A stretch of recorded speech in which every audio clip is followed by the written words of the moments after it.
Good afternoon, everyone. My name is Kendra Nixon. I'm the director of the Resolve Network. Resolve is a prairie-based research network with offices in Manitoba, Saskatchewan.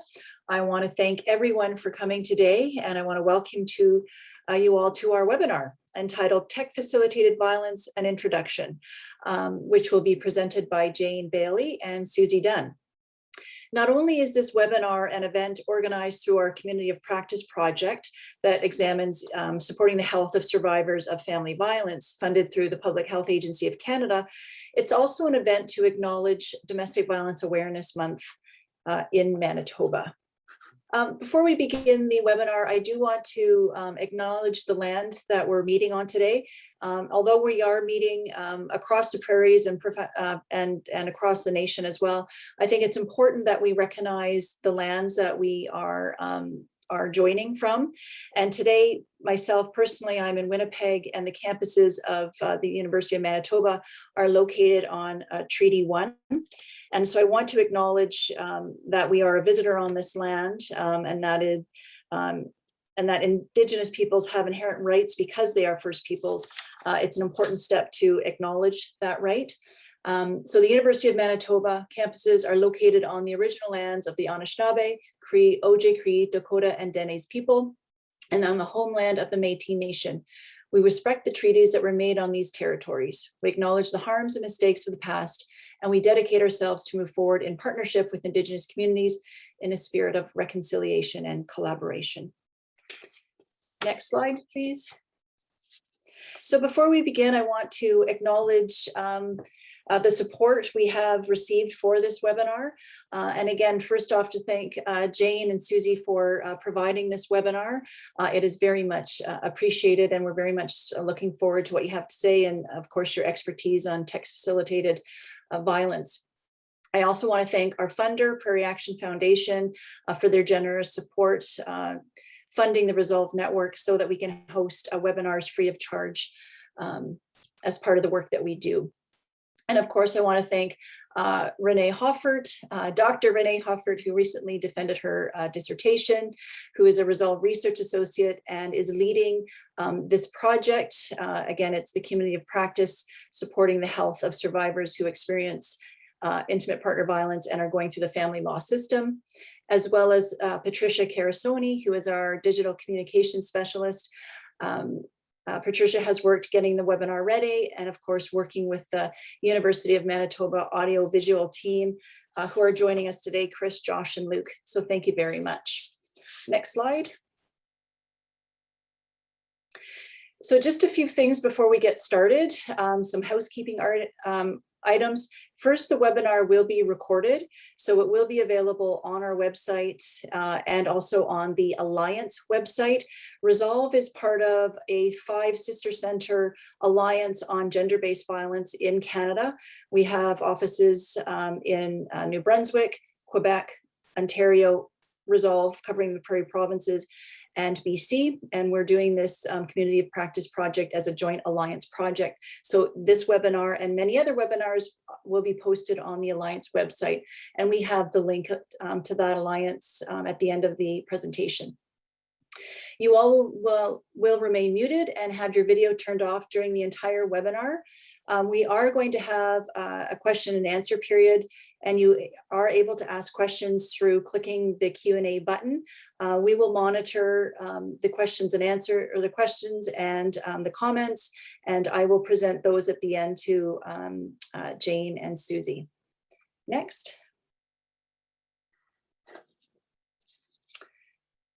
Okay, so again, the webinar will be about an hour with time for question and answers, and then just a few closing remarks. Next slide, please. All right, so it is my pleasure to again welcome Jane and Susie to provide this webinar for us today. And so I'll do a brief introduction of both presenters. Jane Bailey is a full professor at law at the University of Ottawa and co-leader of the Equality Project, a 7-year SSHRC-funded partnership initiative focused on young people's experiences with privacy and equality in digitally networked environments. She leads the project stream on tech-facilitated violence. Susie Dunn is an assistant professor at Dalhousie's Schulich School of Law and a PhD candidate at the University of Ottawa Faculty of Law. She's a senior fellow at the Center for International Governance Innovation.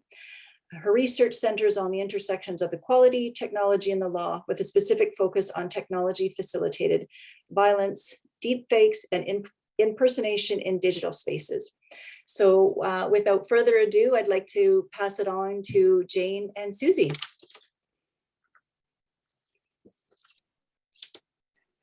Thank you so much. Thank you so much, Kendra.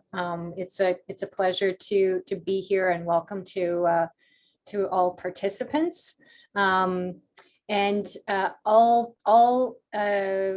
start out by acknowledging that I live, work, and am currently situated on unceded Algonquin territory. And I want to thank the Algonquin people for the care they have and continue to take of the lands on which I live and work.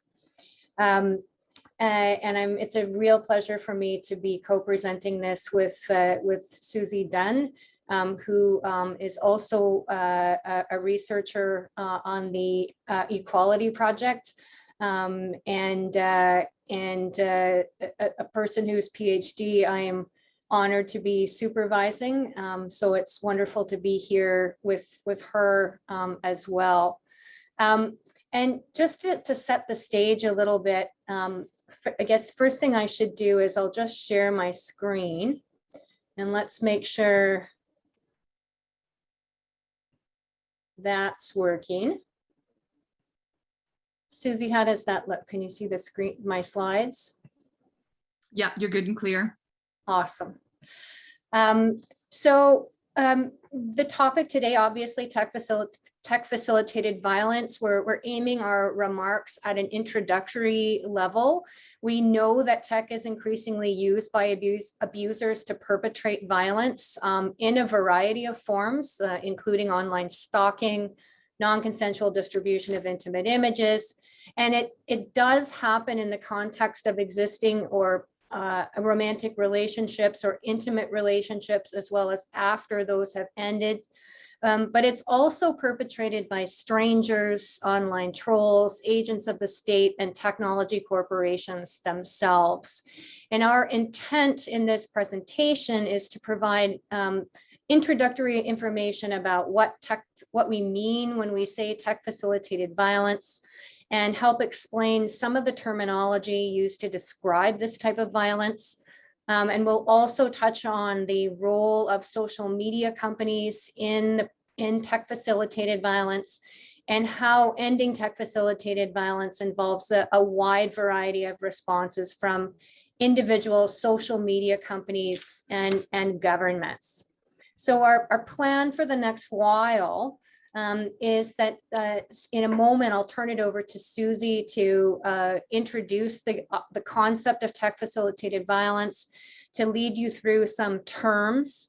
And then I will talk about a particular group, young people, who are the subject of the research and participatory processes of the Equality Project, and experiences relating to social media. Then Susie will talk about intimate partner violence and attacks on especially women in leadership position. And then I will talk about targeting of marginalized groups with a focus on trans folk. And we'll finish off with Susie talking about resources and safety planning. So with that map in place, I'll turn it over to Susie to talk about introduction and terms. Great, thanks, Jane. And I'll just let you know when I want you to move a slide forward.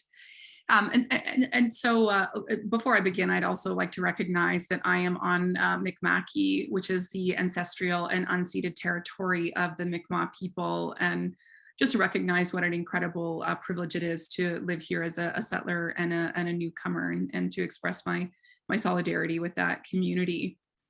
And to frame some of the comments that I'll be speaking about today, we'll talk about tech-facilitated violence more generally, and discuss some of the terms that will be that are commonly found when you're talking about this this subject area. But just to couch that, most of the research that I've done has been on gender-based violence. So a lot of the comments that I'll be making are focused on gender, and a lot of the statistics that I rely on look at the way that gender is influenced by tech-facilitated violence. And we know when we look at the numbers of people who are attacked and the types of attacks that are happened, that often tech-facilitated violence happens in a very gendered way.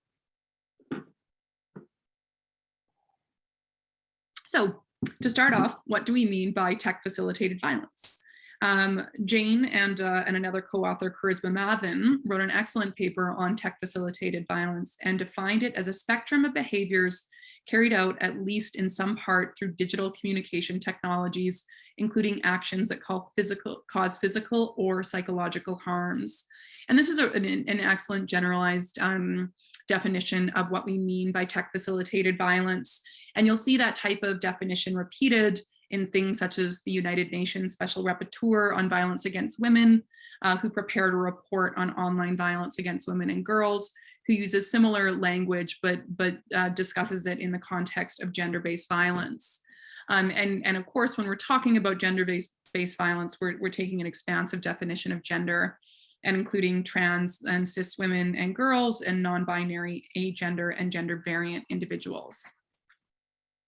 And tech-facilitated violence is a bit of a mouthful of a term, and it's called a lot of other things. Some of you might have heard it be called cyberbullying. It's called trolling, online abuse. Sometimes it's called cyber violence, digital harassment. In other more academic settings, it's been called things such as tech-facilitated coercive control, symbolic violence, or representational violence. So there's a lot of terms that are being used, and that's fairly typical when you have a new phenomenon. This is a relatively new form of violence that we're beginning to understand, and so the terminologies around it are often shifting. Most recently, what most people have settled on is this concept of tech-facilitated violence. And so over the next few minutes, I'll talk about some of the more common forms of tech-facilitated violence by discussing it in buckets of where these forms of violence exist. So Jane, you can go to the next slide.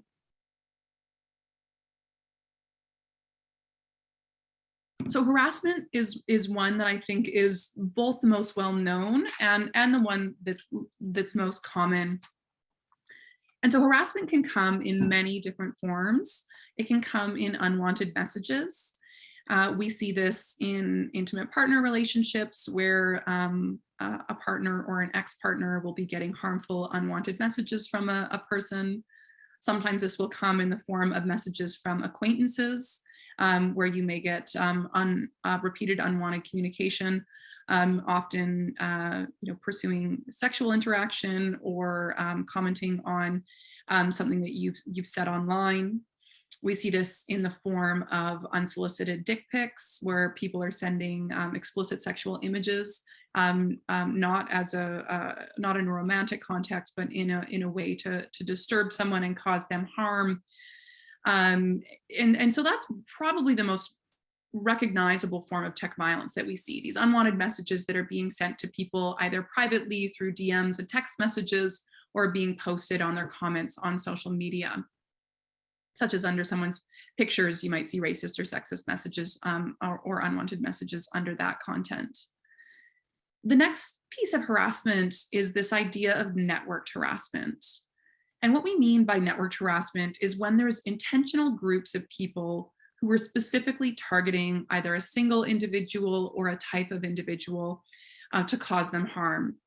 One of the more famous and well-known moments of networked harassment was about 8 or 10 years ago, and it was known as Gamergate, where there was several women who were either female game developers or they were commenters on games and were giving a feminist analysis to the work that they were doing. And it upset a large percentage of male users in the gaming industry, who then organized together to particularly focus on individuals. And this harassment has gone on for decades and has shown up in various ways. It includes unwanted messages. It includes changing their Wikipedia pages, their personal pages. In the case of Anita Sarkeesian, who was one of the more well-known women who was attacked in Gamergate, there was a real gamification around her harassment. So people had a point system that they would have on the ways that they harassed her, and these groups of people would one-up each other on the different ways that they could cause her harm in digital spaces.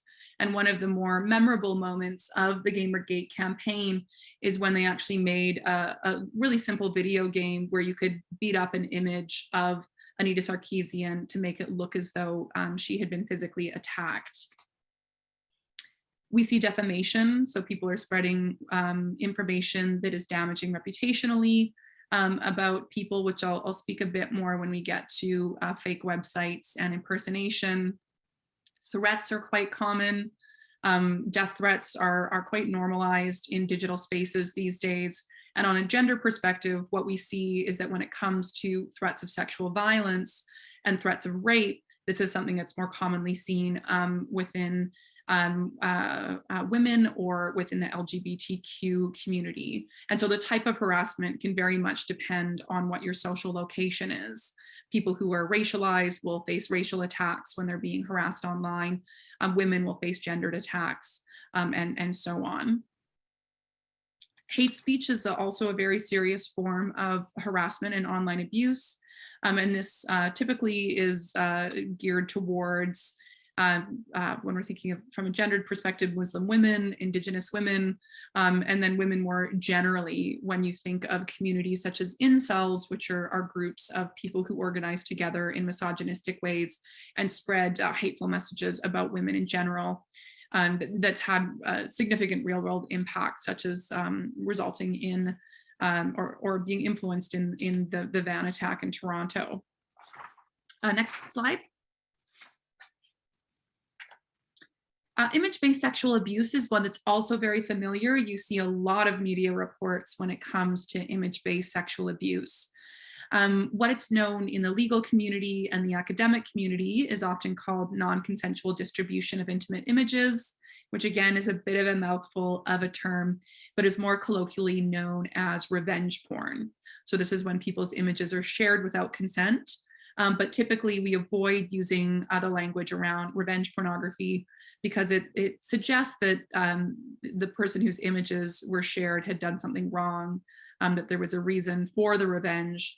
And then also framing as pornography can be problematic in suggesting that this is something that's acceptable for public consumption. Other forms of image-based abuse include creep shots and voyeurism. So this is when someone uses a small camera or a hidden camera to take secretive images of a person.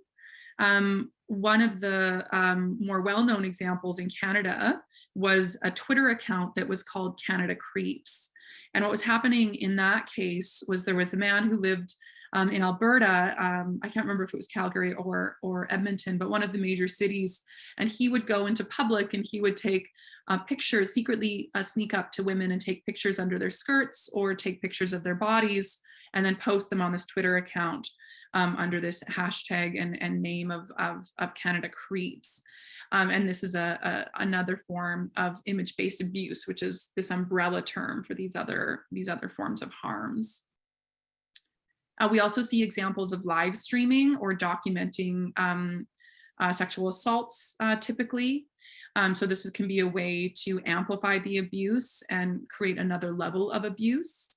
We've also seen examples, particularly in human trafficking cases, where people have filmed sexual assaults or sexual interactions of a person and then use that to coerce them into staying in a particular unwanted situation. This is often called sextortion. And so it's not just seen in trafficking, it's seen in many situations. In intimate partner relationships, sexual images have been used to coerce someone into staying in a romantic relationship on threats that that content would be released.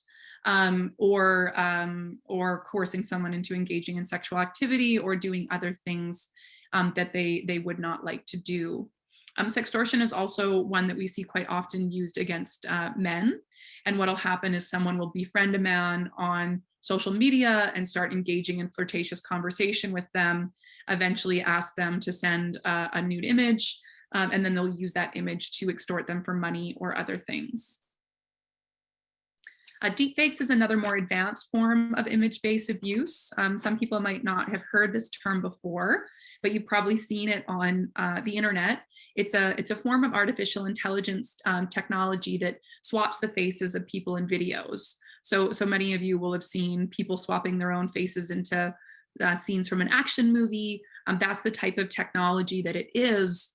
But the way that it's being abused is when people are having their images inserted into sexual videos without their consent.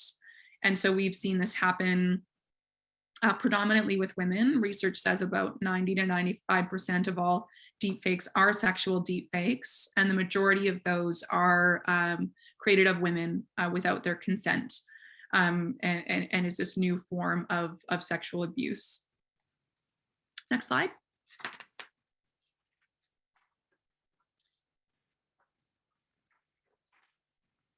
The next bucket that we'll talk about are privacy invasions. So this is a form of tech violence when people will expose public information about a person publicly. And so some examples that we've seen of that is in what's called doxing. And so doxing is this finding private information and publishing it. Often what is published is a person's address or ID. So some of you might be familiar with Leslie Jones, who is a Black actor who starred in a female version of Ghostbusters. And there was this real misogynistic reaction to a Ghostbusters movie being made with female actresses in it. And she was specifically targeted, and people went and hacked her accounts, found her passport, I believe found her driver's license, and then published that information online. And it's not just a privacy violation where that private information of hers has been publicized, but is also used as a form of intimidation, because often it includes someone's home address. And then there's fears that someone might come to your home. Privacy invasions can also include publishing embarrassing or other personal information that you don't want published. And then the final piece that we'll talk about is stalking and monitoring. One of the more common ways that people think of stalking and monitoring is through stalkerware, which is a bit more of a complex form of malware that's introduced onto someone's phone or computer, that then the perpetrator gets all of the information, what they're texting, what they're sending, what they're taking photos of, sent back to them, so that they're able to monitor what this person is doing and control them. But you don't actually need stalkerware in order to do this. It's often being used through really basic apps such as Find My iPhone, or in some intimate partner relationships, people are requiring their partner to give them access to their accounts. Next slide. Impersonation is something we're seeing a lot more commonly. And what we know is that people's online reputations are incredibly valuable and are increasingly valuable in a digitized world. We'll often go to Google and type in someone's name to find out more about them.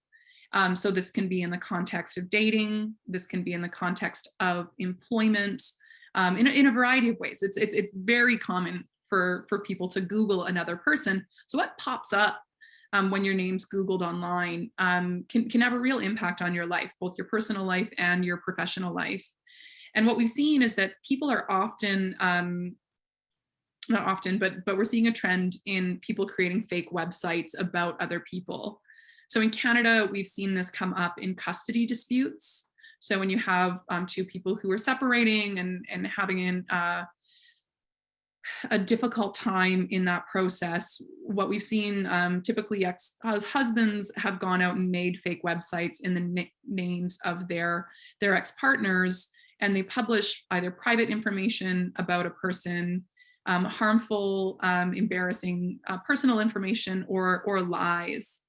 And so in one of the cases that's quite well known out of BC, a man named Patrick Fox made a website in his ex-wife's first and last name.com, claiming that she was a white supremacist, that she was a drug addict, that she was a terrible parent. And if you Googled her name, that was the first thing that came up. We've also seen this in fake dating profiles and fake escort profiles, where people make fake profiles and say that a person's available for sexual activity or rape fantasies when they're not.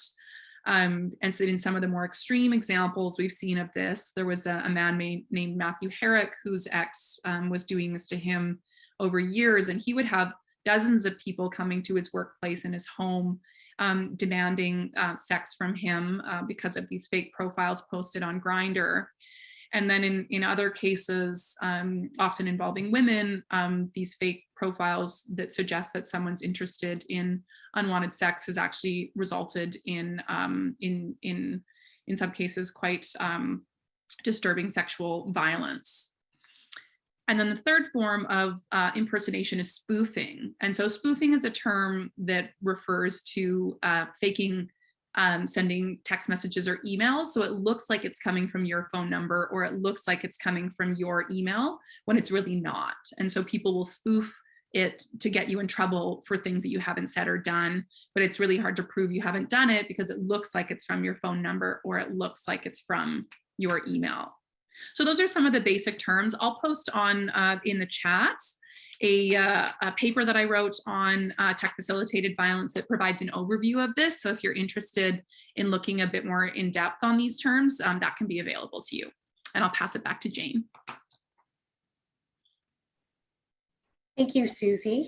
So with the overview of tech facilitated violence and some of the forms in place, the first sort of example that we're planning to discuss is to look at young people and young people's experiences as they have been described in research conducted by the Equality Project, as well as a predecessor project of that called the E-Girls Project. And just wanted to highlight three things coming from that, what we heard from participants in that research. So first of all, non-consensual disclosure of intimate images actually came up relatively frequently amongst our participants, and often about a sort of a notorious incident or two that happened perhaps in their school, where a young woman's intimate images were non-consensually shared with others, leading to reputational harm, lost friendships, negative self-perception, and community-based shaming, both online and in physical space. And that's something that's really been emphasized in the research that we've done with young people, that anyone who had any notion that there are these two spheres, one is online and one is offline, that these are very tightly interwoven in young people's experiences. And I think increasingly, especially in COVID times, in the experiences of adults as well. The second observation from the research that I'd like to share with you is that for the young people that we interviewed, being attacked by strangers was both a less frequent experience and often a less concerning one than attacks by others that were known to them, including attacks by friends and acquaintances.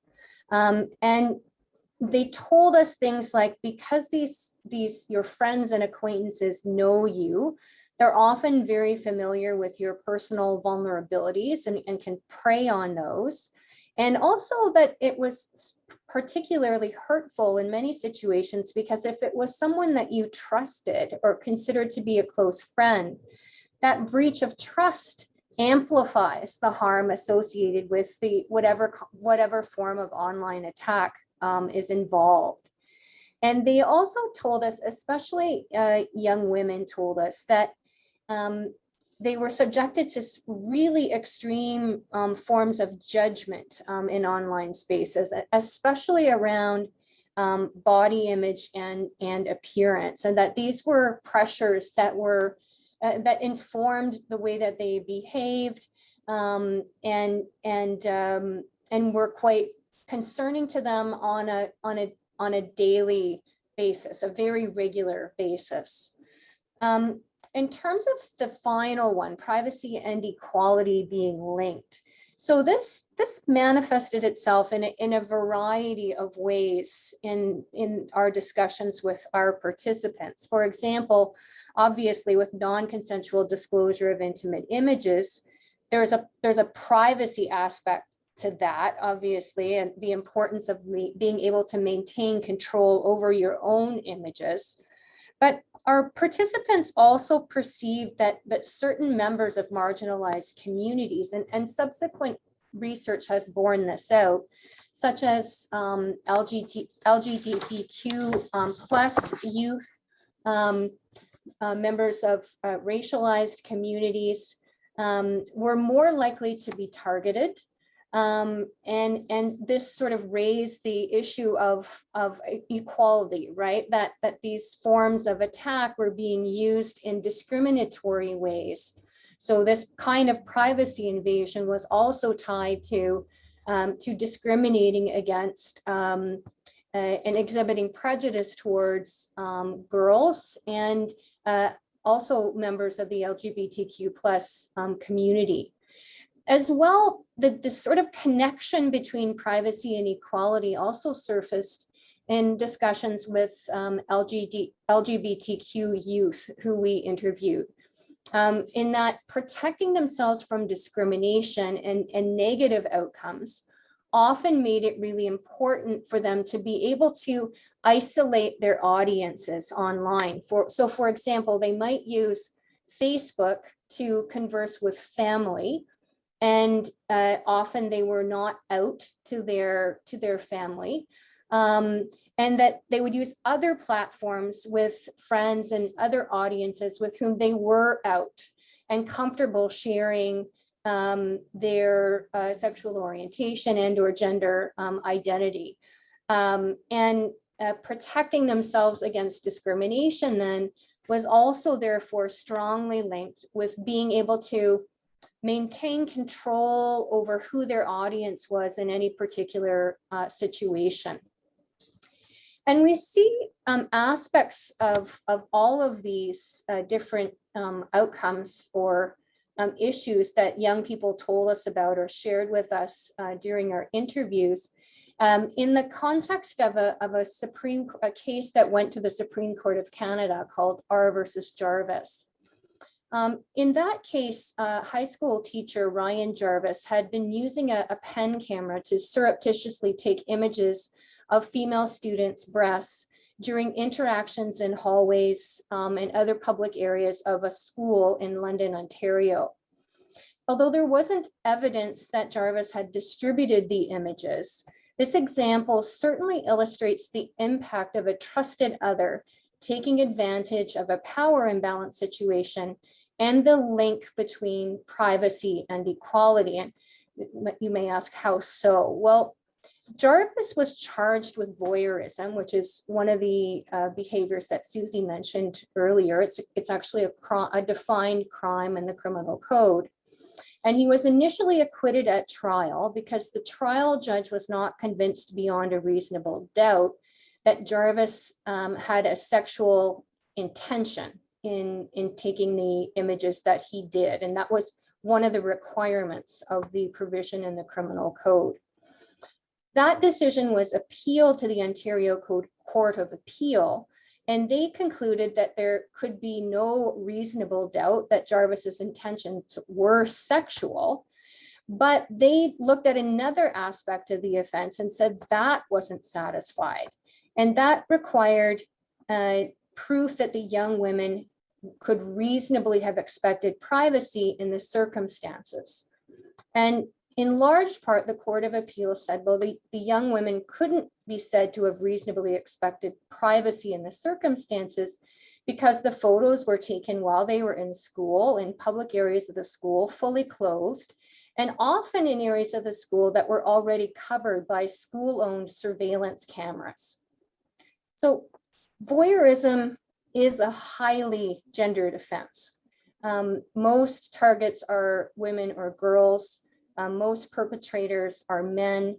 So this sort of thin interpretation of the privacy rights of young women in the context of the public space of a school have a particularly negative effect on girls and young women, because they are most likely to be targeted by this kind of an offense. We might have lost Jane, so she might be Okay. coming back. If she's frozen and kicked off, I can definitely keep talking about Jarvis. Sure. Why don't I pop some slides up, and we'll just keep going, and hopefully Jane can come back. So what Jane was saying about RV Jarvis, it was a really interesting case, because this question of the reasonable expectation of privacy was coming up. And I think that this is a really critical question for the modern era, because the thing that came up was this idea that, oh, give me 1 second. I'm just going to text Jane. She just texted me. I'm back. I don't know if you can see or hear me. You are back. Sorry, Jane. I was just about to jump in for you, but you can keep on it. We only missed a minute or two. You were just talking about the concept of reasonable expectation or privacy when you got cut out.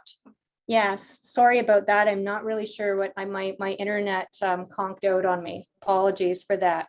Yeah, so the result in the Supreme Court of Canada meant that that young women, in the context of schools, had a stronger right, a recognition of a stronger right to privacy on their part, even when they were in public situations. And so this is tied, obviously, to protecting them against discriminatory forms of attack, like the kind of voyeurism that was present in that case. And this sort of example of individual acts of bad behavior are often what we think of when we talk about tech facilitated violence. But it's also important to recognize that the role that social media companies in themselves play in the perpetration of violence. So the example that we're going to talk about, are the slides still visible? I've got them on my end, so just tell me when to move. Great, thank you. The example I'm going to talk about is something that's come out relatively recently.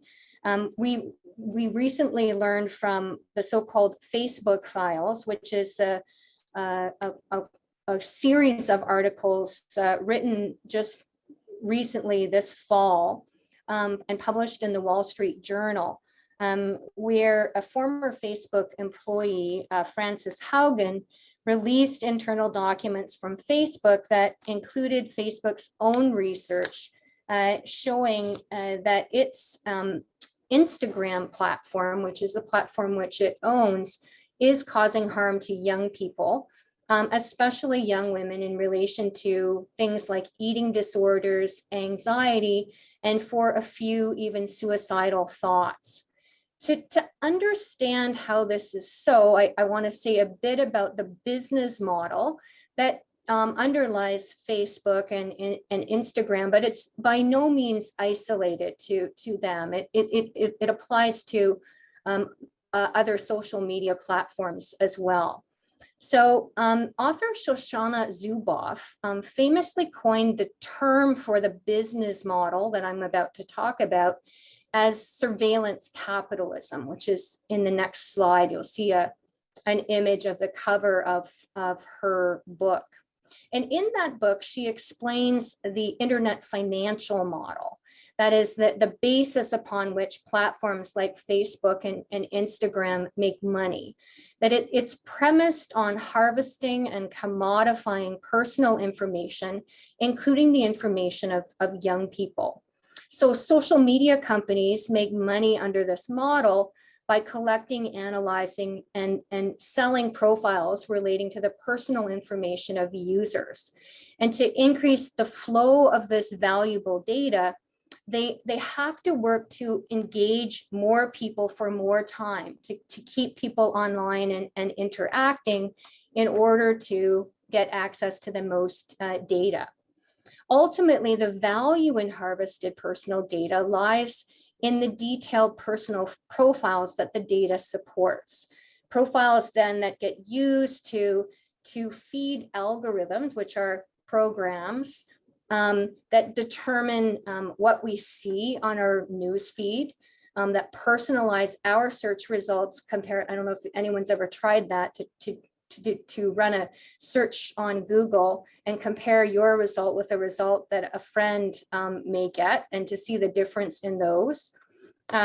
It can influence our ability or inability to get a job, because of many applications are online now. And it also helps to determine the advertisements that we see while we're in online spaces. And all of this is used, these data are used to shape our online environments in a way that encourage us to stay online and disclose even more data, and the process repeats itself.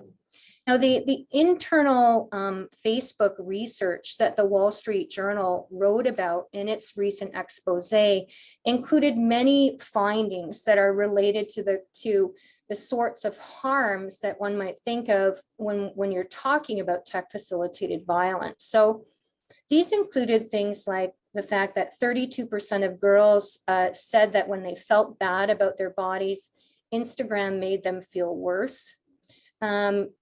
Demonstration in the documentation of an awareness of Facebook over a 3-year period, showing repeatedly that Instagram is harmful for a sizable number of teen girls, with one of the quotes included in the documents being, "We make body image issues worse for 1 in 3 teen girls." And for teen girls reporting suicidal thoughts, this indication, 13% in Britain and 6% in the US, traced the desire to kill themselves to Instagram. And of course, Instagram itself focuses heavily on body and lifestyle. So there was an indication within these documents of a recognition that Instagram in that sense might even be worse than TikTok or Snapchat, other social media platforms, because at the core of Instagram is a focus on body, lifestyle, and body image, which can send young people spiraling toward eating disorders and a negative sense of their own body, as well as depression. To quote from one of the released documents, aspects of Instagram exacerbate each other to create a perfect storm.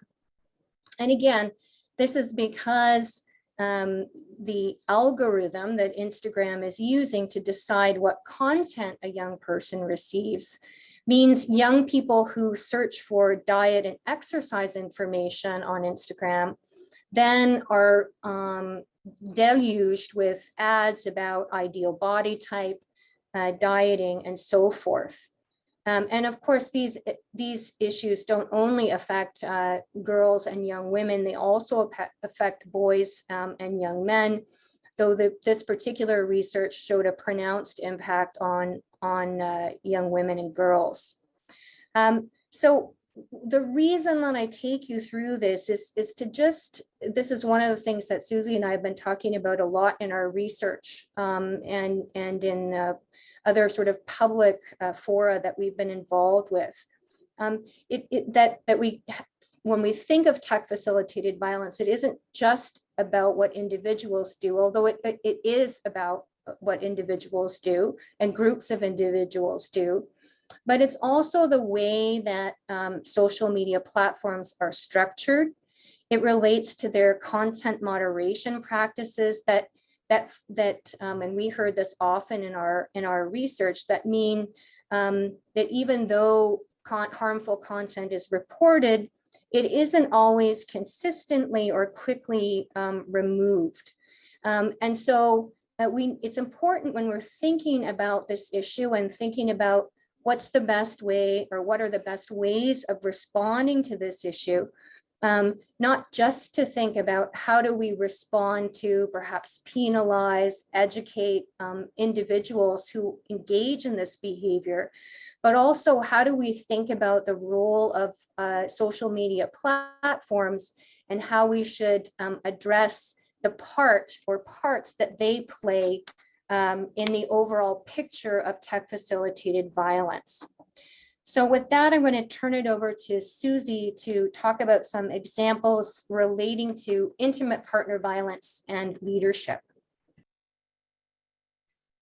Yes, so when we're thinking about tech-facilitated violence, there's all these different forms of violence that occur, and then there's particular groups of people that are being targeted by tech-facilitated violence.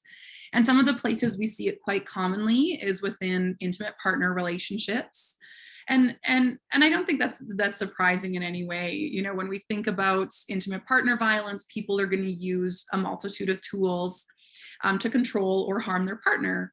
Some people choose physical violence, some people choose emotional coercive control, other people use technology, and other people use a wide variety of these tactics.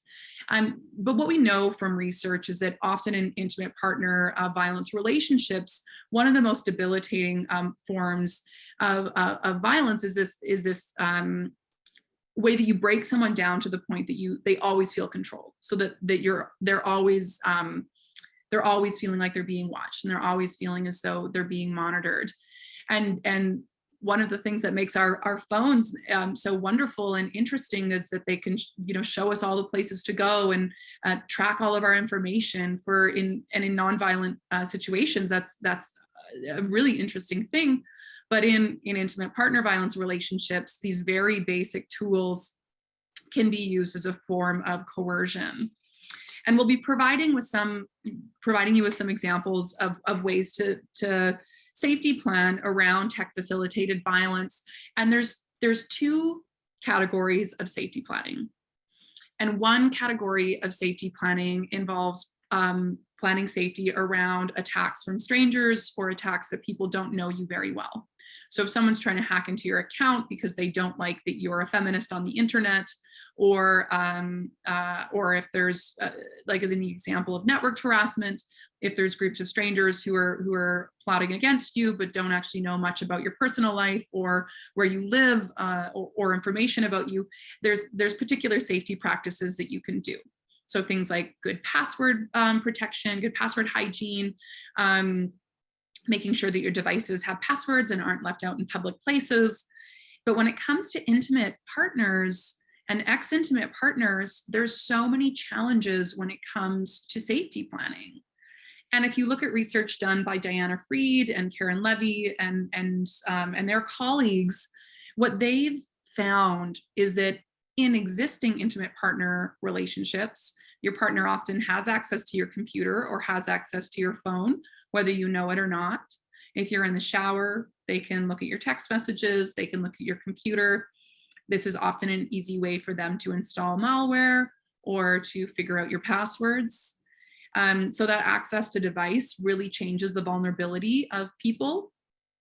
When it comes to password protection, there's examples of people being able to get into their intimate partner or ex-intimate partner's accounts because they can guess the security questions. When you think of the security questions that you're asked, what's the name of your dog from your childhood? What street did you grow up on? What's your mother's maiden name? These are all things that an intimate partner would know if they'd been in a longer term relationship with you. So some of the password protection and safety strategy things are different when it comes to tech violence in intimate partner relationships. And then in many intimate partner relationships, one of the forms of violence and control is actually coercing the partner into giving them passwords to all of their accounts, letting them have access to their phones, letting them have access to their computers so that they can track their location, so that they can monitor their communication. and generally know everything that's going on in their lives. And so intimate partners are in this really unique position when it comes to different forms of tech facilitated violence. And especially when we're thinking about safety planning, we need to take a different strategy. Sorry, just drop my papers. The next place that we see it is in leadership. Oh, these are all the examples that I had given around access to accounts and coercion. The next thing we see is in leadership. So we see this across the board, regardless of gender. If someone is in a position of power, if someone is a journalist, and particularly if someone is a human rights defender, they're often targeted by tech facilitated violence. And a person's social location impacts the level and intensity of violence and harassment that they'll experience online, and also the quality of it. So what we see is that if someone's racialized, if someone's a member of the LGBTQ community, if someone's disabled, they'll not only get attacks that focus on their race, focus on their gender, focus on their sexual orientation, but you'll often see increased levels of attacks. One really stark example of this was in a report done by Amnesty International that was looking at gendered abuse on Twitter. And what they did was they looked in the UK during a particular election cycle to see what abusive tweets were sent towards people who were running for positions for MPs in the UK. And the results were very disturbing. And so Diane Abbott, who was the first Black female MP to be elected to the UK Parliament, when they analyzed the data, they found of all of the abusive tweets that were sent to all of the people who were running in this election, all of the MPs, et cetera, 45.14% of all of the abusive tweets were targeted at Diane Abbott. So almost half of all abusive tweets were targeted at the Black woman who was running for a leadership position. And many of the attacks were sexualized because she was a woman, gendered, or based on race. And then excluding Diane Abbott, who is this massive percentage of the abusive tweets, if you took her out of the statistics and looked at Black and Asian women and compared them to white women, they received 35% more abusive tweets than white women MPs. And you can see the ways that various intersecting social identities can impact the way that people experience tech facilitated violence. Human rights defenders and journalists are targeted across the board. When we think of politicians here in Canada, we know that Michelle Rempel has experienced a severe amount of abuse. Catherine McKenna, of course, we know was faced all sorts of harmful attacks on her online. She was called climate change Barbie. All sorts of gendered insults were targeted at them, and those are like climate change Barbie is probably the lightest attack that they got. Like often it's rape threats, it's death threats, it's publishing their addresses saying that we're going to come to your home. You know, when it comes to politicians and journalists and human rights defenders, it's quite shocking what you can see. I'll post a study that just came out about Canadian journalists in Canada that was done by Ipsos, and it looked there's daily and weekly threats sent out to journalists. And when you look at the gendered impact of this, for women, the attacks are often focused on their gender identity. They're being sent graphic sexualized images. They're more likely to receive threats of rape and sexual violence. And this is only talking about adults, women and individuals who are in leadership positions. But one of the things that's particularly distressing is looking at how this is also happening to girls and young people. There was a global study recently done by Plan International that looked at girls' experiences online, and it showed that if girls talked about equality issues online, so if they talked about gender equality, if they talked about racial equality, if they talked about economic equality, that they faced increased levels of tech facilitated violence. And these are girls as young as 10. So this is happening at a very young age. If you're speaking out about issues where you're trying to, little girls just trying to make the world a better place, and discrimination, they're going to experience a tech facilitated violence. And what we see that I think is one of the worst things that comes out of tech facilitated violence is what we see is that when people are targeted and experience tech violence, what they do is they get offline and they stop talking about these important issues, and they shut down their accounts, and they stop writing on issues of equality, and they clam up. And that's an incredible tragedy and an incredible loss when we think about these important voices and the ways that especially girls and young women, especially racialized and queer ones, don't want to be journalists. They don't want to be politicians. They don't want to be human rights defenders because they know how scary it is. And that if you step into these leadership positions, then you're at risk of having to get used to having rape threats and death threats on a regular basis. And so it's a really upsetting trend that we're seeing in society. And of course, we cannot emphasize enough that marginalized groups are the ones that are specifically targeted by tech facilitated violence, both quantitatively and qualitatively. And I'll pass it back to Jane. Yeah, so just, I think Susie's given us some great examples of the way that racialized people, members of the LGBTQ community are more likely to be targeted and likely to be targeted in particularly invasive, degrading, dehumanizing terms. And these can often have devastating emotional and physical effects, as well as Susie has indicated, can have the effect of the tragic effect for them and for the community at large of encouraging them, dissuading them from continuing to participate in important discourse.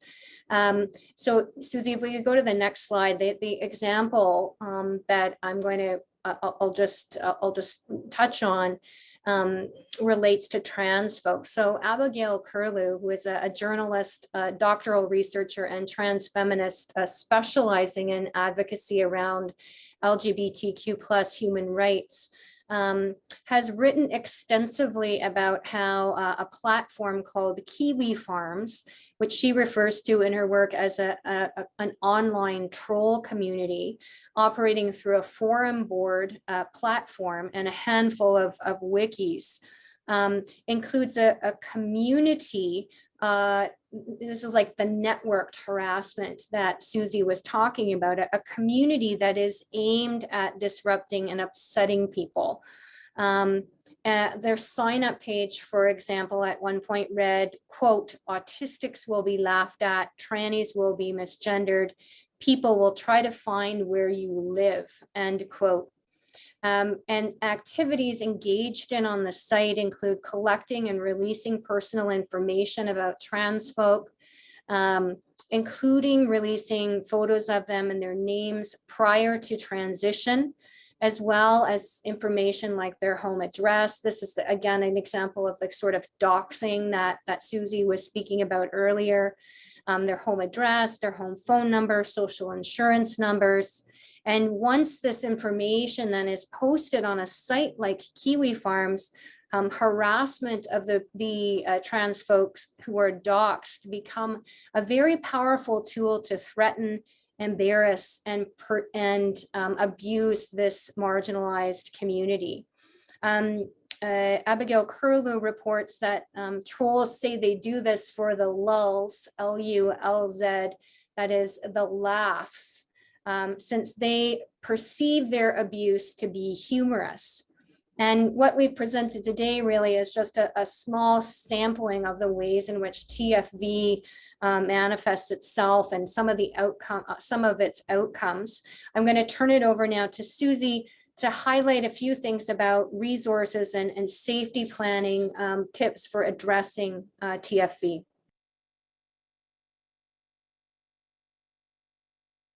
Sorry, I have to unmute myself. It always happens. Yeah, and I think learning about technology facilitated violence is something that's incredibly important. It's a new form of violence. We need to learn to recognize it. We need to learn language around it, and think about all of the ways that we can respond. You know, there's all sorts of responses. Jane and I both work in law, and so we often look at law reform and different legal responses, but law reform and the legal system in general is not always a perfect fit for all people who've been victimized. And so often people want tech support. How do I use content moderation practices to end the violence against me? How do I get supports from other people? What can I do to avoid different forms of violence or protect myself from it? And I think it's helpful to have some resources to take home with you. And we've created a guide as well that I believe will be shared out with all the participants that provide some information on some resources that we have found to be particularly helpful, both for safety planning and learning more about tech facilitated violence. And I do really want to emphasize, when you're thinking about safety planning around intimate partner relationships, it's a very different analysis compared to safety planning when you're trying to protect yourself from abusive trolls or hackers. So the first place that I recommend is the BC Society of Transition Houses. Rhiannon Wong has been leading a lot of research on the issue of tech facilitated violence over the last few years.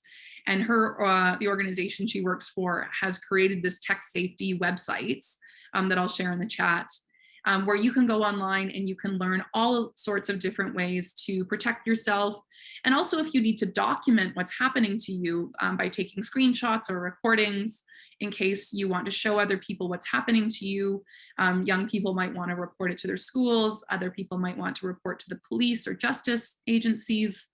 And other people might just want to document what's happening to them. And so the BC Society of Transition Houses has helpful plain language guides that you're able to go through to learn about how to protect yourself. And their focus is largely on intimate partner relationships and gender-based violence. So it's a really useful resource to look to. The Clinic to End Tech Abuse is this really fantastic organization that's out of the United States. And they're particularly unique because they work in collaboration with computer science engineers. And so a lot of their tips and tricks are very practical technical guides. So they have some useful tools on how to see whether there's stalkerware on your phone, how to check whether someone is checking your emails, and some of the more techie side of things. So theirs is a very practical tech guide, and it's out of the United States, but a lot of the tech advice is relevant regardless of what jurisdiction you're in.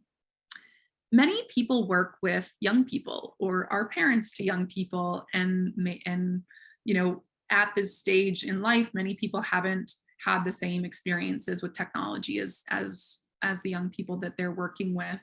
And Project Shift, which is a project that comes out of the YWCA, created this really fabulous guide called A Guide for Trusted Adults. And so if you're someone who's working with young people who experience tech violence or have your own kids or young people in your life, this is an extraordinarily helpful guide to learn how to talk to young people about tech violence in order to support them, in order to create trusting relationships so that they can talk to you about them, and also some helpful tips around language on what certain terms mean. And the final piece is digital hygiene. I think everyone should practice it. And there's a variety of organizations that provide good digital hygiene guidelines. Some of the ones that I have on here, the top one is Tactical Tech, the data detox kits. And these are guides for helping protect your private information in digital spaces, to keep your devices secure. And they've got all sorts of great tips and tricks. The one on the right-hand side is a guide that's been developed by the EFF, the Electronic Frontier Foundation, which is a very well-known organization out of the United States that works on freedom of expression and internet security issues. It's a really helpful practical guide. And then here in Canada, there's an organization called Citizen Lab, which is a really fantastic organization that does interesting research on various tech issues, but they do a lot of work on cybersecurity. And they've created this security planner for people who might want to think of different ways to protect your data and to protect your private information. And so those are all very helpful ways that you can think about what to do if you're concerned about tech violence and safety. And I know it can be helpful to end these presentations with some tools that'll actually be practical for people. But I think at this stage, we're all wrapped up on our presentation and can probably head to some Q&A if people have questions. Great, thanks, Susie and Jane. Patricia or Chris, I don't know who, but can you please upload our presentation? Great. Well, again, Jane and Susie, thank you very much for that very interesting and informative webinar. I certainly learned a lot about tech-facilitated violence. I thought I knew quite a bit, but you offered some really, really good information that I'm sure is new to a lot of folks here. So thank you very much. I will now get people, we'll have about 20 minutes for a question and answer period. So please use the Q&A function if you have any questions or comments, which I'll monitor. I know many of you have asked kind of questions and made comments throughout the presentation, so I will review those now. So we can, I guess, begin with that.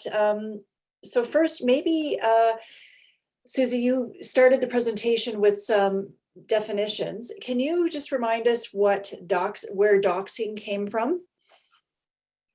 Sure. Yeah. So doxing, the word doxing came out of the word doxing is a shorthand for documents. So it's document sharing. And so doxing is actually, if you look at the origins of doxing and what it was, originally doxing was often when someone had hacked someone's information and got a lot of private files from them, personal files from them, and they would dump them on spaces like 4chan or Reddit. But over time, the term doxing, even though it does still broadly apply to the publication of any private information about a person, so it could be your online journal files, it could be private images of you, all of that stuff generally can apply to the term doxing. But mostly what people are talking about when they're talking about doxing now is publishing people's personal addresses. So their phone numbers, their emails, and their home addresses.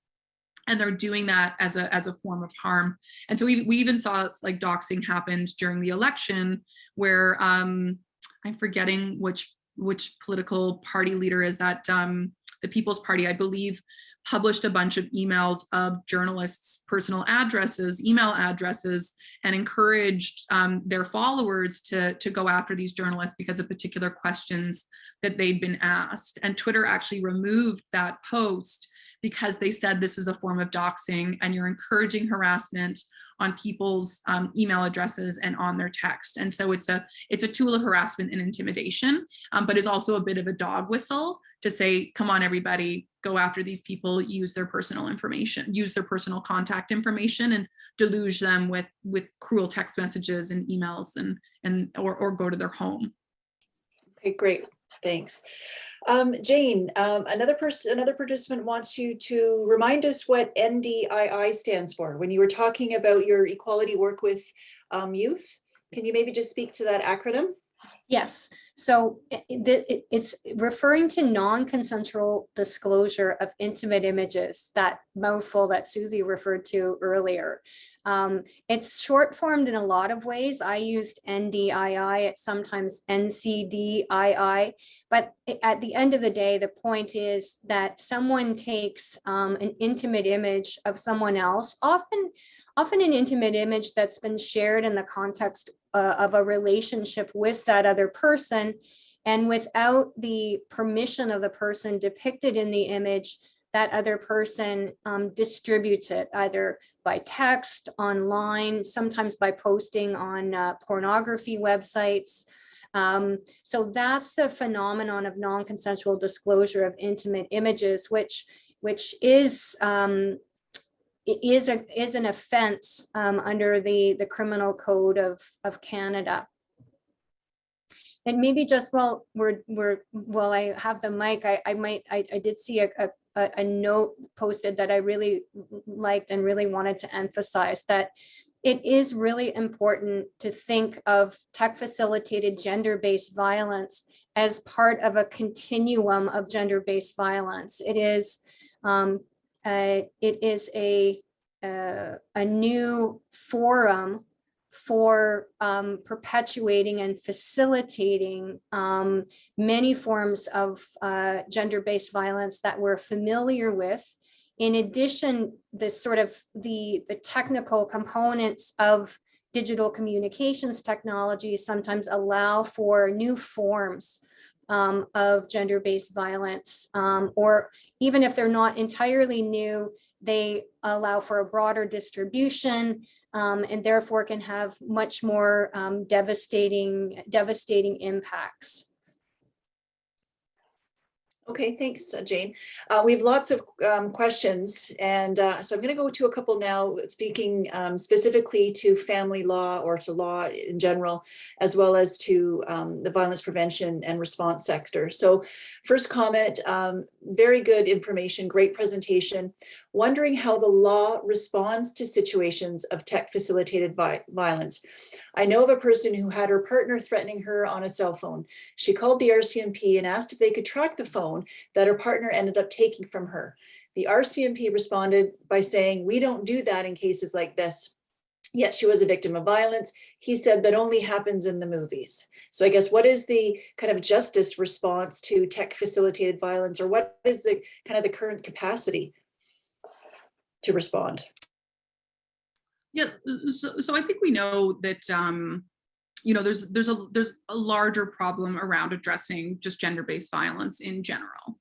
And we know historically that there's been inadequate responses from the justice system to addressing sexual violence, gender-based violence, and that often that comes in the form of victim blaming in reporting.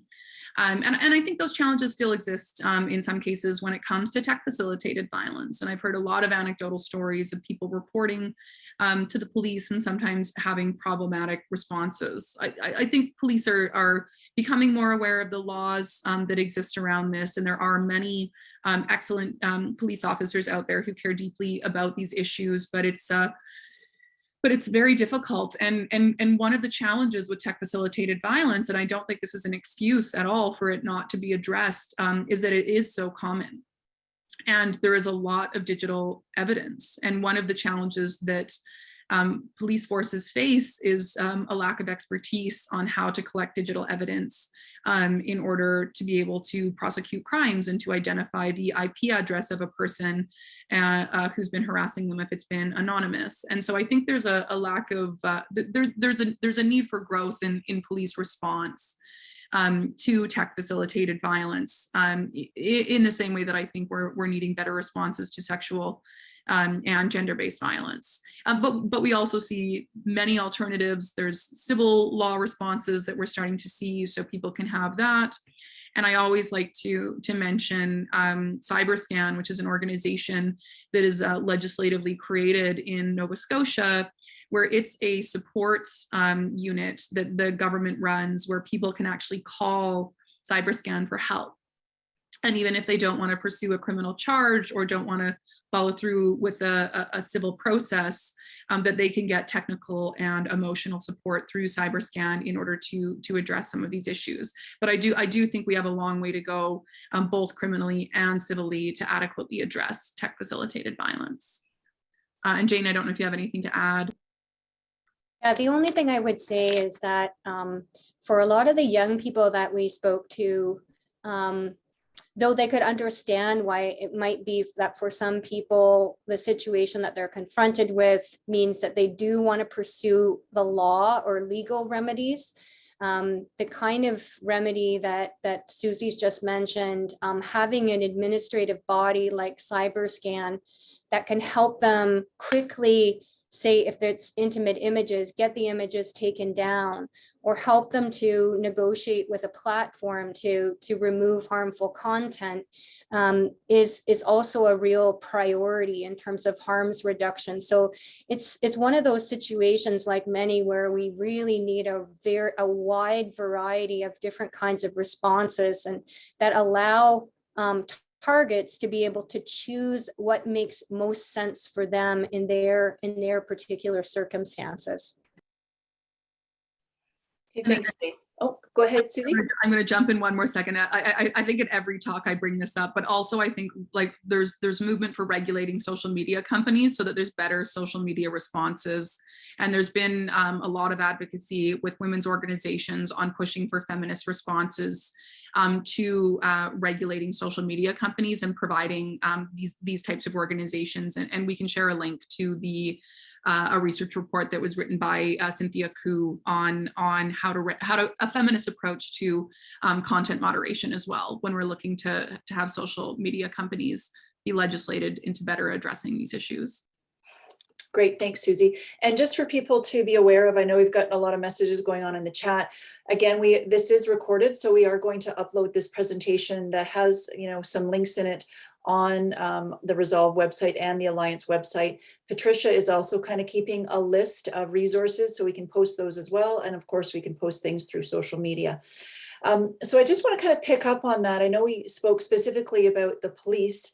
This webinar is hosted through our Community of Practice project, looking at family law courts and intimate partner violence. For many, many years, the family law courts have been criticized for not acknowledging or understanding or responding to the needs of intimate partner violence survivors and their children, right? Especially when it comes to custody and access decisions. I assume that with the increasing digital world, that the family law system is seeing increasing incidents of tech facilitated violence in family law cases. Again, those perhaps focusing primarily on child custody and access concerns. What is the capacity of our family law system to respond or to,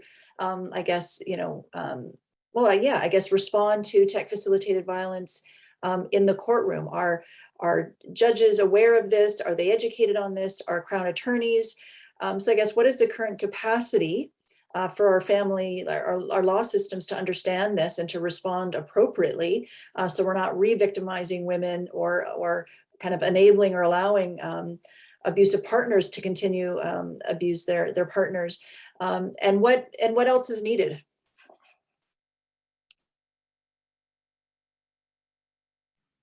So one of the challenges with family law is it's different in every province. So every province that you're in has different family law rules. And what we've seen in some provinces like British Columbia is that they have quite an expansive definition of what is considered family violence. And so in British Columbia, they have a definition of family violence that includes emotional harms, control.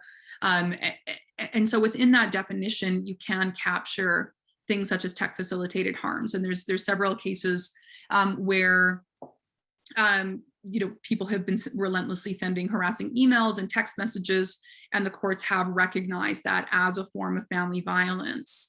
But I recently wrote a paper on a family law case where there was a father who was who had a transgendered child and was dead naming that child and was posting about them on these very problematic websites, and their child was experiencing severe harassment, was at risk of suicide.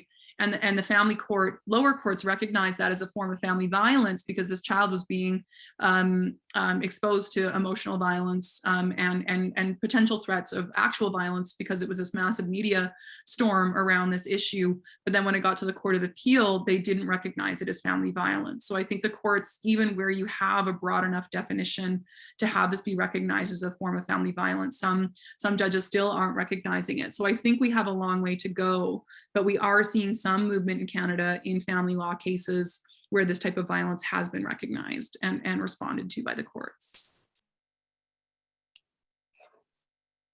Jane, I don't know if you want to jump in and say a bit more, or I can go on to another question. Yeah, no, I share Susie's sentiment, and you'll find this throughout whatever kind of case law it is you're looking at, whether you're looking at family law, criminal law, civil law. There is a wide spectrum of familiarity or lack of familiarity with issues of tech facilitated violence. And the degree to which the different stakeholders and players in the justice system are familiar with it. I think what I would say, since I've started thinking about this issue to now, is that there certainly has been a growth in recognition and awareness, which is not to say that there isn't room for improvement, because absolutely there is. Yeah, so that's all I would sort of add to that. It's one of those slow, I think there's some slow progress being made. Okay, thanks, Jane.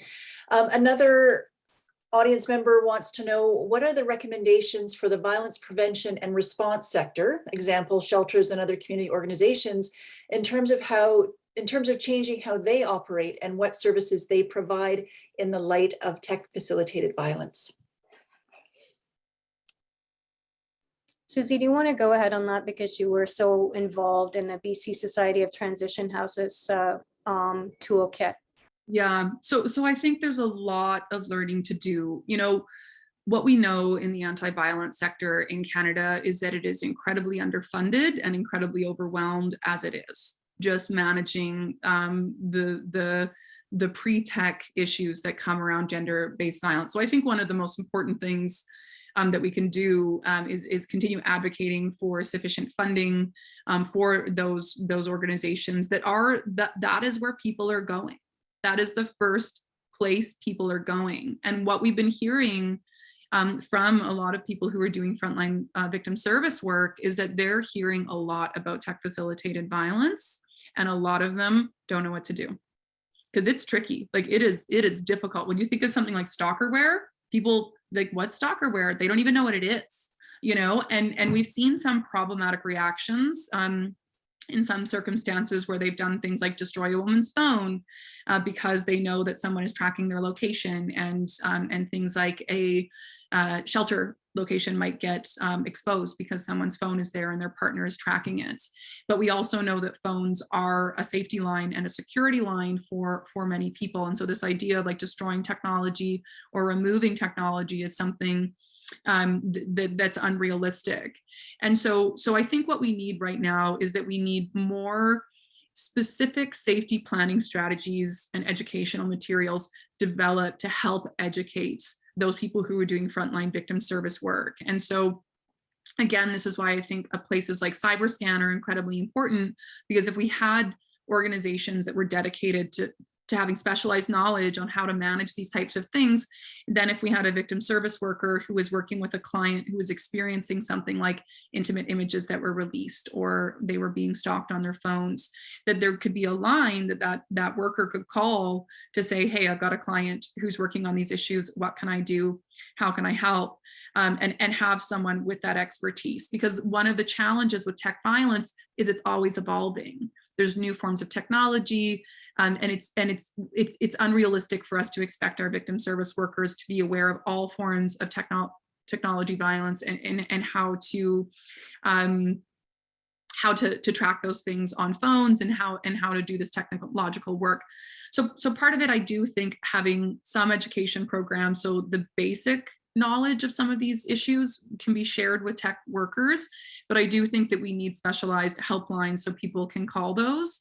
And if you look at the tech safety website that the BC Society of Transition Houses has, it does have some plain language how-tos to check things like how to know if another IP address is checking someone's email to see if your ex-partner might still be monitoring your email, and how to kick that IP address off if it's been, allowed on. So there are some guidelines on websites like that if you are a victim service worker who wants to learn more, you can go on that website. NDEV and NDEV is an American organization that's been doing this work for decades. They're also very helpful for victim service workers to learn, and for victims themselves. But it's an enormous amount of education for victim service workers to know. And the reality is that I think in almost all relationships now, technology is going to be involved in one way or another. And so it's a reality of the future of that type of work. But yeah, I again, in this ideal world, if we could have the solutions that we wanted, I would love to see provincial and national organizations where victim service workers could call people with tech expertise for support. Great, thanks, Susie. So to follow up on that, an audience member has an excellent question. So much of your safety planning section addressed prevention and tech assistance for victims, as you just spoke about. I'm wondering if you can speak to the lack of jurisdictional authority over things once posted online. For example, if there's no evidence linking the perpetrator to the doxed info. It seems that we are placing the burden of safety planning, in particular after tech violence, on the victim.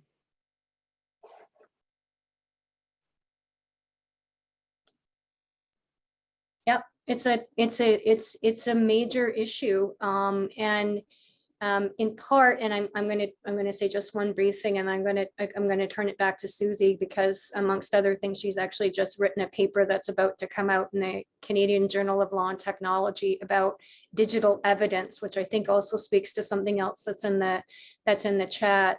And we're always in this catch-22 situation, and I think about this in the context of young people as well, between wanting to make sure that people are educated about different ways that they can protect themselves and preserve evidence, and not repeating the blame the victim mentality that's so common, that we all know about in the context of gender-based violence. So it's walking the line between helping people to know how they can, different tips for protecting themselves and preserving evidence without putting the weight of responsibility on victims themselves. And I'll with that said, I'll turn it over to Susie. Yeah, and so again, I think we're in this transitional stage, and this paper that I wrote with Moira Aikenhead, which will be coming out in the next few months, really looks at this and like, what is digital evidence and how do we collect it? Because when it comes to things like figuring out the IP address of an anonymous account, often what you need to go to the police, and the police need to make a request to Facebook in order to have that information released. Like, you can't just, you basically need like a little warrant type thing to get there. And so part of this is the commitment of the police to do that evidentiary research. And some police officers might not know that they need to do that. And so one of the critiques that Moira and I had in this paper was that when victims go to the police and say, I am experiencing this form of tech facilitated violence, it's a bit unreasonable to expect them to do all of the data collection, because there's certain things they just can't get. If it's an anonymous account, like, they can't get that IP address, they can't get that, and they need to have the justice system step in and take those extra steps. But one of the things, again, that we spoke about in our paper is that digital evidence is extraordinarily fragile and very easy to lose. So if you're at all concerned about that content being deleted, if you drop your phone in the water, whatever happens, you really want to make sure that you've taken screenshots of everything and that you've backed them up or printed them out so you can have copies of that evidence. And one thing that's very important to do, which there's a digital evidence toolkit on the BC Society of Transition Houses that walks you through both the technical practices on how to collect digital evidence, but also the rules around digital evidence, both in family law and in criminal law. So there's guides on that website. But a very important thing to do, just for general information for those people who are on the call, is you can't just take a screenshot of the text or the message. You also have to make sure that you show that. So if it's in your phone and it says, Susie sent this harassing message, you need to take a screenshot so it shows Susie, and then you have to show the time and date. You need to make sure there's a time and date stamp on there, and then you need to go to my contact information either on the phone or on Instagram or wherever it is, to show that that name is associated with my phone number or my email address or something that links it back to me, because otherwise it's much more difficult to prove. And so there are steps when it comes to digital evidence collection, which I think as victim service workers or people who've been victimized, this is common knowledge, that I think needs to be shared. Because if we are collecting our own digital evidence and people can, if someone blocks you, you might not have access to that information the next day. And so you need to make sure you're collecting it properly so it can be used as evidence and useful evidence in court. And one of the more important things is tying the evidence, either the image or the text, back to the actual person who sent it. And so that identity connection piece is very important. Wow. I mean, it's just so overwhelming and so complicated, right? The nature of gender-based violence is so complex and complicated, and how we understand it, how we respond. And this is just, such another level that people have to learn how to navigate or understand. So this has been an amazing presentation. Again, very interesting and informative. I know there are a lot more questions, and I apologize. I'm aware of the time. We're after 1:30. I know folks are still asking a lot about the links. We will post those on the website, or we'll get that out to you.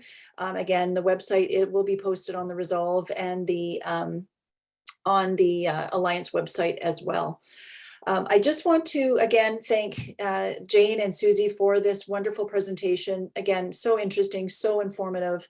I would love to have you guys back again and do something, this was an introduction. And again, given the complexity of it and the questions that people are asking, I would love you to do a follow-up webinar in the future. But in the meantime, again, this is part of a larger project on family law and intimate partner violence cases. And so we do evaluate all of our webinars. We do have a survey that I would ask all audience members to participate in. The survey is available in the comments panel. Renee has just put the link in, and we will also email it to all the registrants following the webinar. So please take that time to complete the survey. It gives us feedback for the next webinar. Next slide, please. So here is the Alliance that I referred to.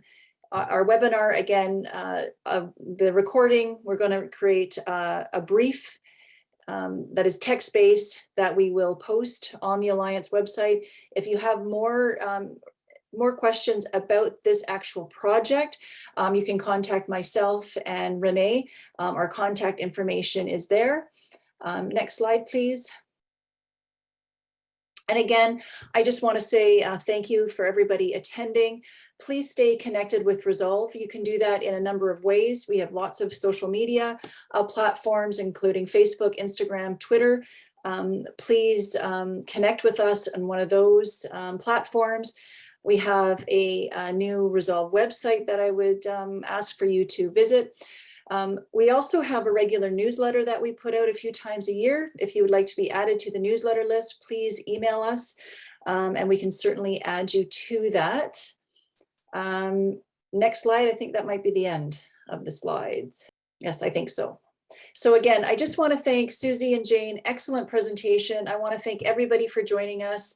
Again, there were so many questions and comments that it was an excellent presentation, Jane and Susie. I think people learned a lot. I certainly know I did. And I think we need obviously to do a lot more work. And again, I would love to have you guys back and do another webinar for kind of more, I guess, advanced information, because again, just the complexity of this phenomena. So with that, I will close. Again, thanks to our presenters and thanks for everyone helping out with the webinar to make it a success. And I wish everybody the best, and of course, everyone to stay safe and sane during these kind of crazy times. So with that, we will end today's webinar. Thanks and take care, everyone. Thank you.